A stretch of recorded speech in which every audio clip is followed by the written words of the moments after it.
What's up? What's up? Ah, panibagong setup tayo, guys. Ah, it's been quite some time since I recorded or uploaded here as my digital diary again. And I just want to say na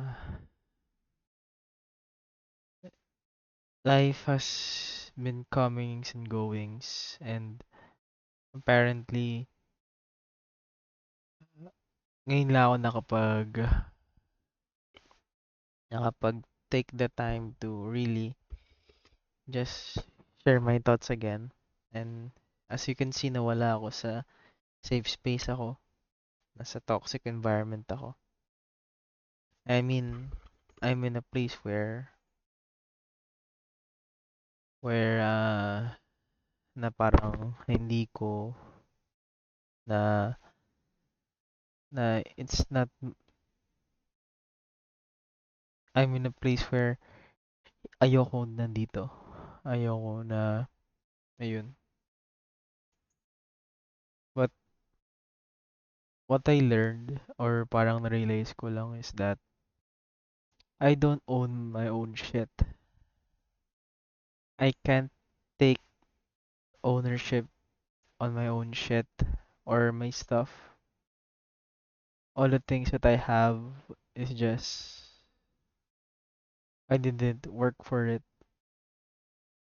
Naka-thoughts ko lang na since then and also nakita ko lang na it's not really about the place. It's about doing what you want to do. Or maybe yung ako na gusto kong mag-video dun sa safe space ko. Pero tinatamad ako. So, it's really sa akin talaga pala na nag-start yung actual things that I want, and somehow I feel like na the one thing that's holding me back is actually me. And ayun nga, like I don't want to, parang nailang kasi ako dito, especially ngayon nag-upload ako na yun, naka-headphones na sira na, I mean pasisira na, wala nang earmuffs, hindi okay yung hindi malinis, parang ganun, hindi maayos. So, ako naman na parang na naiilang ako kasi there are certain things that I can control, there are certain things I cannot. And like my brothers, for example, and or my family here really really pushes me or triggers me, and it hurts my feelings as a person because parang nawawa nawawala yung sense of dignity ko, even though na in some spectrum, in some way, may point naman ako eh. I feel like na tama na, it's normal to feel, it's normal to act, it's normal to behave a certain way where nakikita nila hindi nila nakita efforts ko, hindi nakikita yung ginagawa ko. They just see they just see another side of me na hindi ko nakikita sa sarili ko. And what's that called? I don't know. Like it's a mirror, like yung four windows. Yung my dad used to say na yung four windows na pe- people see what they want to see. Depends on the window. So, ngayon ko lang na realize or naisip na yun na pala. So, ah, I really don't know where to stand at this point. Just like I said, I don't own up to my own shit. What what I'm feeling right now, what I'm currently in a phase right now, it's actually kind of like it's a really a sign of weakness for me because I can really do so much in what I have, and I'm not really doing anything about it. Like I want to study, I want to use this technology, that the blessings, the resources that I have effectively, sufficiently for my own gain. Pero I'm just stuck in this kind of parang dilemma or kaya a loop. Don't get me wrong, I have certain routines in me na parang may routine naman ako. It's just that when I do my routines, I just stuck to the point where na ayun. And really, it's really this kind of feelings that I don't want to feel because I feel disgusted. I feel I feel I don't really care if you're gonna fucking comfort me whatsoever. I just don't want to. Ayoko lang kasi mababy. Ayoko lang.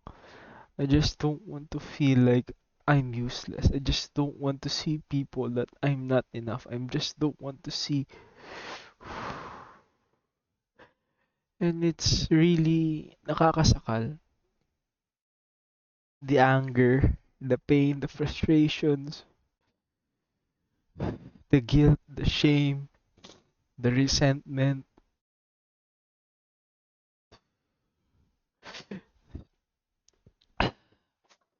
When I'm kapag kapag lumalapit ako sa kuya ko, one time, parang recently lang na may sense of relief.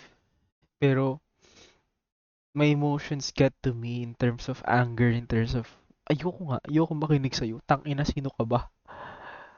Ganun ako. Maybe, maybe, maybe they were right. Maybe I'm too perfect. Maybe I'm a perfectionist that I don't want to change, that I don't want to help myself, that I always want to be hard on myself, that I always see the negative things. And my mom always see me na parang hindi ka naman ganyan. Hindi ka naman kita pinalaki ng ganyan. Parang ganun ganyan.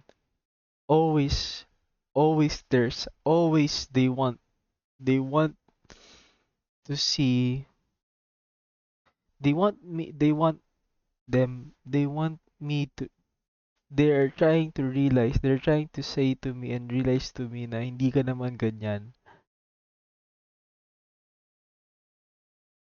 But not really asking the real question, ano ba nangyari?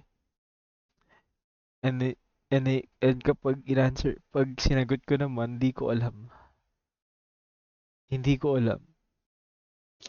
Looking back in my past, yakin ako eh. I was affected sa parents ko, sa separation. Nagalit ako kasi nagkaanak si daddy na iba. Nagka-pamilya ng iba. Nagalit ako kasi ay nag-breakdown ako. Um, I was selfish, I was immature, I was just living my own pace without any guidelines, without any guide, without any a role model. And it's kind of fucked up kasi that's what the parents do, but they wanted they they wanted to just provide for us because we were still young back then. And I really don't know the full story, but I'm just blabbering about what I feel, what I see, what I always me, always ako na masusunod. And it's really heartbreaking to know and to not ask the question, is it really true? Totoo ba? Totoo ba ganyan, ganyan, ganito, ganito? It's, I, and it's really fucking it up. Ay, putang ina talaga. I just do hope this message, this rant manage me to really process my emotions. Really say na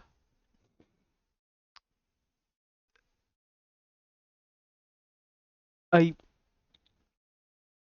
not not being being not okay, being yung hiding my own pain, hiding my own thinking na parang I want to experience this, I want to experience that, na parang ganito, I want to have sex, I want to lande, I want to, like, they say it's practice lang yan. Parang ganun. Pero, yun nga eh.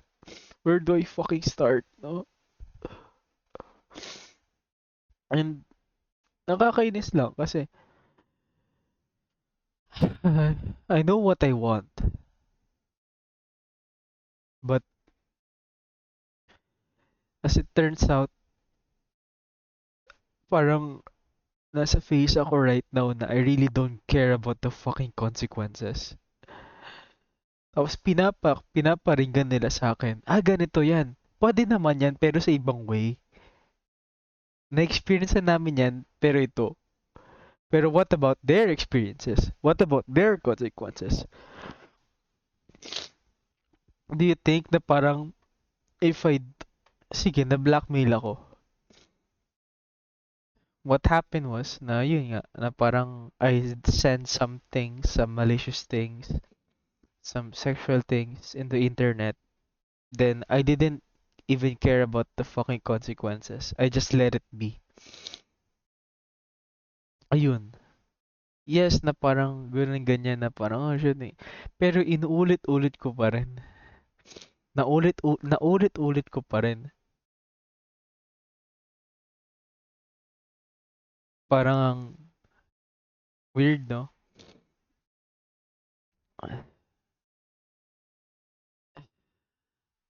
Ayun, like, I just want to just play a game. Buti nalabas ko to. And thank you guys for listening. I really don't give a fuck sa mga taong na makakita nito. This is fucking me. Ako to. If you judge me, fuck you. If you care for me, kayo na yun. Parang naman may magagawa kayo eh. And for those people talaga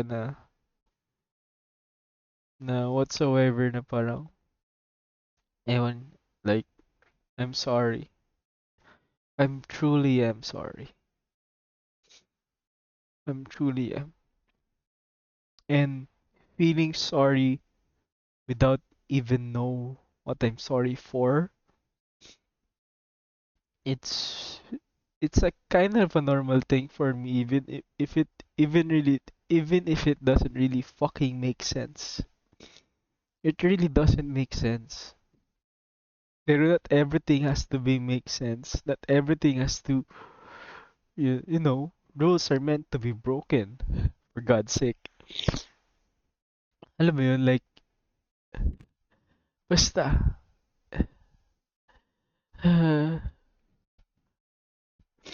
sobrang, napuno lang. Kaya, that's why I'm doing this. Napuno lang siya. Napuno lang, nilabas ko. Then another timeline again. Ayun yung sa akin. And, I, I'm managing myself to really put effort on this kind of,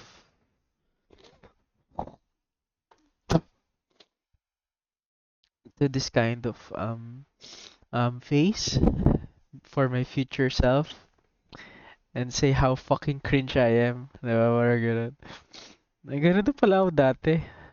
Buti nagbago na ako. And I do hope you're gonna change for the better. I love you, Nalgene. I, I love you, I love you, I love you, I love you. I super love you. Take care of yourself. Mag-shave ka araw-araw. Maligo ka na 3 times a day. Nag-toothbrush ka. No one's gonna fucking help you.